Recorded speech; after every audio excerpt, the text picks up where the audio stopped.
Number के पाठ से संबंधित एक नाटक कर रहे हैं।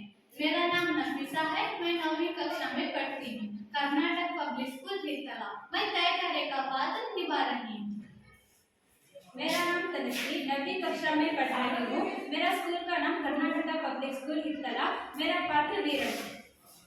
मेरा नाम प्रतीक्षा बेरांगा है, मैं कर्नाटक पब्लिक स्कूल 9वीं कक्षा में पढ़ रही हूँ। मेरा पात्र चन्नम्मा। मेरा नाम श्री 9वीं कक्षा में पढ़ रही हूँ। Karnataka public school Hitla. मेरा पात्र है महामूल। बहुपराग बहुपराग बहुपराग बहुपराग बहुपराग बहुपराग। गुड मॉर्निंग रानी छानम्मा। शुभोदय, बैठ जाओ। महामंत्री, उन्हें आने का कारण क्या है? रानी छानम्मा, मैं आपसे दो बात बताने के लिए आई हूँ। तुम्हारा सरकार कप्पा क्यों नहीं दे रहा? कप्पा? हम क्यों तुम्हें कप्पा देना चाहिए? कप्पा देने के लिए क्या तुम हमारे अपने हो? क्या तुम हमारे रिश्तेदार हो? फिर क्यों तुम्हें कप्पा देना चाहिए? चित्तूर तुम्हारे पिता दादा या परदादा बनाई हुई संपत्ति नहीं है, एक कन्नड़ वासियों की संपत्ति है। क्या तुमने चित्तूर का निर्माण किया है? नहीं तो चित्तूर का सुख दुख में शामिल रहे हो, फिर क्यों तुम्हें कप्पा देना चाहिए? व्यापार के नाम पर समुद्र पार से आए हुए तुम्हें रहने के लिए जगह दी, अब उस गलती के लिए कर भी चुकाना है, ये असंभव है। सदियों से जीवित चित्तूर कभी कप्पा नहीं देगा। रानी छानम्मा, उस समय तुम ही कप्पा देने का वादा किया था, अब तुम ही तय करती हो कप्पा नहीं दोगे, ऐसा ही नहीं है। रहने के लिए जगह नहीं थी, इसलिए हम लोगों ने जगह दी। अब तुम बोल रहे हो वो जगह ही हमारा है। क्या तुमने किए गए समझौता का स्वीकार करना चाहते हो? ये असंभव है। रानी छानम्मा, तुम्हारा पुत्र शेरविंग ने जो कप्पा देने का वादा किया था, उसकी कोई कीमत नहीं है? बिल्कुल नहीं, चित्तूर कभी उस देश में किया गया समझौता का स्वीकार नहीं करेगा।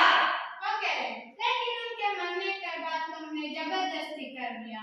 ये त्याग या अधिग्रहण के अनुसार सही नहीं है। कंपनी सरकार इसे स्वीकार नहीं करेगी। हे ठाकरे, तुम कौन होते हो हमें रोकने वाले? ये हमारा जन्मभूमि है, इस पर शासन करने का अधिकार हमारा है।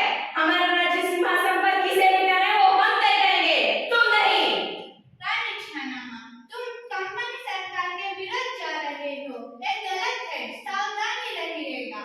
हे, चुप रहो। क्या तुम इतना हिम्मत है कि महारानी के दरबार में उन्हें जय बना दोगी? यहाँ शासन का अधिकार हमारा है, तुम्हारा नहीं। रायण्णा, तुम केवल एक द्वारपाल सैनिक हो, मैं तुमसे बात करने नहीं आया हूँ। हे ठाकरे, चुप रहो, सोच समझ कर बात करो।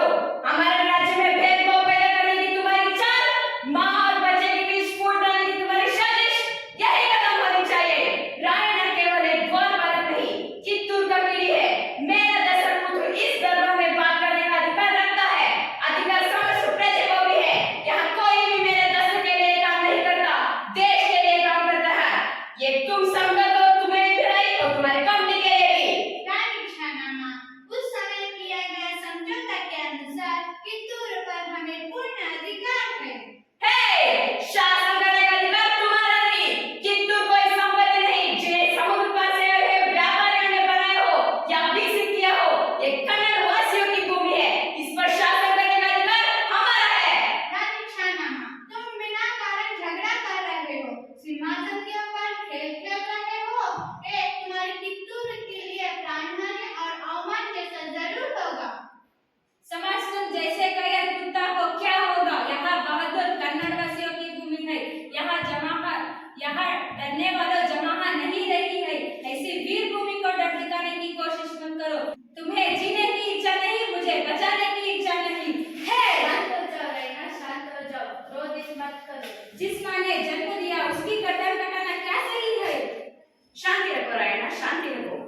कन्नड़ वासियों की सपोर्ट जन्मों तक वीरता का है, उन्हें डराने का कोशिश मत करो। रानी